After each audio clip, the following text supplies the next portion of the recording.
ನಾನು ರಘುಲಿಂಗಪ್ಪ present simple tension ಮಾಡ್ತಾ ಇದ್ದೀನಿ. ಪ್ರೆಸೆಂಟ್ ಟೆನ್ಸಲ್ಲಿ ನಾವು ಮುಖ್ಯವಾಗಿ 3 ಟೆನ್ಸಸ್ಗಳನ್ನು ನೋಡ್ತೇವೆ. ಪ್ರೆಸೆಂಟ್ ಟೆನ್ಸ್, ಪಾಸ್ಟ್ ಟೆನ್ಸ್ ಮತ್ತು ಫ್ಯೂಚರ್ ಟೆನ್ಸ್.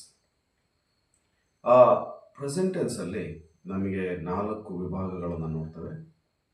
ಒಂದು simple present, present continuous, present perfect ಮತ್ತು ಪ್ರೆಸೆಂಟ್ ಪರ್ಫೆಕ್ಟ್ ಕಂಟಿನ್ಯೂಯಸ್. ಹೀಗೆ ನಾವು 4 ವಿಭಾಗಗಳನ್ನು ನಾವು ನೋಡ್ತೇವೆ.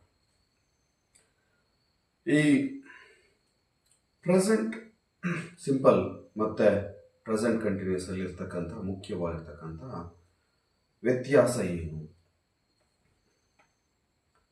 ಸಿಂಪಲ್ ಪ್ರೆಸೆಂಟ್ ಟೆನ್ಸನ್ನು ಸಾಮಾನ್ಯವಾಗಿ ನಾವು ಯಾವುದು ಜನರಲ್ ಆಗಿ ಪರ್ಮನೆಂಟ್ ಆಗಿರುತ್ತೆ ಅಂತಹ ವಿಚಾರಗಳನ್ನು ಹೇಳೋದಕ್ಕೆ ನಾವು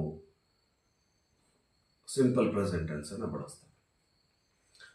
ಯಾವುದು ತಾತ್ಕಾಲಿಕವಾಗಿದೆ ಅಥವಾ ಟೆಂಪರರಿ ಅಥವಾ ಈಗ ನಡೀತಾ ಇದೆ ಅಂತಕ್ಕಂಥ ವಿಚಾರಗಳನ್ನು ಹೇಳ್ತೇವೋ ಆವಾಗ ನಾವು ಪ್ರೆಸೆಂಟ್ ಕಂಟಿನ್ಯೂಸನ್ನು ನಾವು ಬಳಸ್ತೇವೆ. ಇಲ್ಲಿ ನೀವು ನೋಡ್ಬೋದು ಐ ವರ್ಕ್. ಈ ಐ ವರ್ಕ್ ಅಂತಕ್ಕಂಥದ್ದು, ಈಗ ನಾವು ಒಂದು ಕೆಲಸವನ್ನು ನಾವು ಮಾಡ್ತೇವೆ. ಈ ಕೆಲಸನ ನಾವು ಸಾಮಾನ್ಯವಾಗಿ ಯಾವಾಗಲೂ ಕೂಡ ಬದಲಾಯಿಸ್ಲಿಕ್ಕೆ ಬರಲ್ಲ.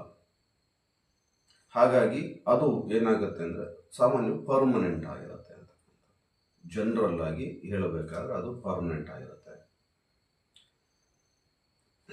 ಐ ಆಮ್ ವರ್ಕಿಂಗ್ ಅಂದಾಗ ನಾನು ಈ ಕ್ಷಣದಲ್ಲಿ ನಾನು ಏನೋ ಒಂದು ಕೆಲಸವನ್ನು ಮಾಡ್ತಾ ಇದ್ದೀನಿ ಅಂತನ್ನೋದನ್ನು ಹೇಳೋದಕ್ಕೆ ನಾವು ಪ್ರೆಸೆಂಟ್ ಕಂಟಿನ್ಯೂಸನ್ನು ನಾವು ಬಳಸ್ಕೊಳ್ತೇವೆ. ಐ ಆಮ್ ವರ್ಕಿಂಗ್ ಅಂದರೆ ಈಗ ನಾನು ಕೆಲಸ ಮಾಡ್ತಾ ಇದ್ದೀನಿ ಅಂತ.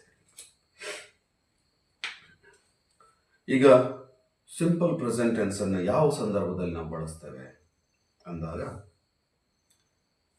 ಈಗಾಗಲೇ ಹೇಳಿದ ಹಾಗೆ ಪರ್ಮನೆಂಟ್, ಯಾವುದು ಪರ್ಮನೆಂಟ್ ಅಲ್ಲ, ಆದರೆ ಹೆಚ್ಚಿನ ಸಮಯ ಎಲ್ಲಿ ನಾವು ಇರ್ತೇವೆ ಅಂತಕ್ಕಂಥದ್ದು. ಈಗ ವಿ ಲಿವ್ ಇನ್ ಚಿತ್ರದುರ್ಗ. ನಾನು ಹೆಚ್ಚಿನ ಸಮಯ ಅಥವಾ ನಾನು ನಮ್ಮ ಕುಟುಂಬ ಹೆಚ್ಚಿನ ಸಮಯ ನಾವು ಎಲ್ಲಿ ವಾಸ ಹೋಗ್ತೇವೆ? ಚಿತ್ರದುರ್ಗದಲ್ಲಿ ಅಂತ. ಅಥವಾ ಹಿ works at A bank. So ಅವನು ಎಲ್ಲಿ ಕೆಲಸ ಮಾಡ್ತಾನೆ? ಬ್ಯಾಂಕಲ್ಲಿ ಕೆಲಸ ಮಾಡ್ತಾನೆ. ಅದು ಒಂದು.